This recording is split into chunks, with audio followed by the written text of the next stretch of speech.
বান্দরবান সেনানিবাসে নেমেই মাঠ পর্যায়ের কর্মকর্তাদের সঙ্গে বৈঠকে বসেন সেনাপ্রধান জেনারেল SM শফিউদ্দিন আহমেদ। কর্মকর্তা এবং সৈনিকদের উদ্দেশ্যে সেনাপ্রধানের দেওয়া বক্তব্যের প্রতিটি বাক্যে ছিল বিচ্ছিন্নতাবাদী সংগঠন কুকিচিনকে প্রতিরোধের হুঁশিয়ারি। পরিস্থিতি যখন একটা সৃষ্টি হয়েছে, আমরা আমাদের সম্পর্ক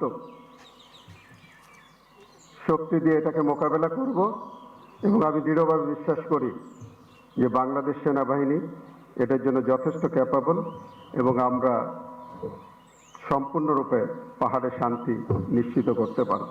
বান্দরবানের রুমা এবং থানসির ব্যাংকে হামলা ও তাণ্ডবলীলা চালানো কুকিচিন সন্ত্রাসীদের বিরুদ্ধে ইতিমধ্যে যৌথ অভিযান শুরু হয়েছে উল্লেখ করে সেনাপ্রধান জানান, প্রথম দিনে অস্ত্রসহ বেশ কয়েকজন সন্ত্রাসীকে আটক করা হয়েছে।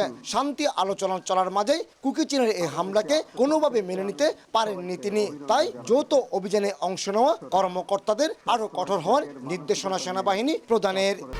1, 2, 3 ঢাকায় জমি জিতে নিন 100% ক্যাশব্যাক সহ 20 কোটি টাকার পুরস্কার।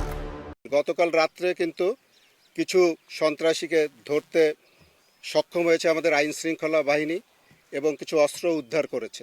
তো একটা প্রক্রিয়া শুরু হয়েছে। তাদেরকে শুরুতে আমরা একটু বিশ্বাস করেছিলাম যে শান্তি আলোচনা হচ্ছে, যেহেতু শান্তি আলোচনা শেষ হয়নি, শান্তির ভিতরেই শেষ হবে, কিন্তু এর ভিতরে এই অশান্তি সৃষ্টি হয়েছে। তার প্রয়োজনীয় পদক্ষেপ নেওয়া হচ্ছে।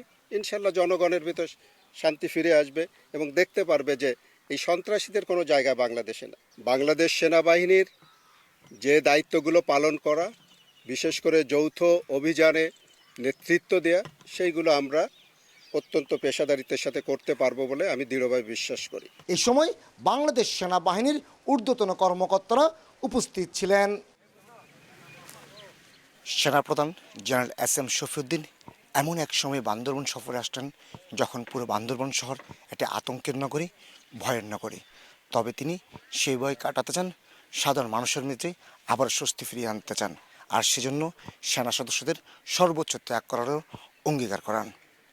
বান্দরবান ক্যান্টনমেন্ট থেকে কমল দে, সময় সংবাদ।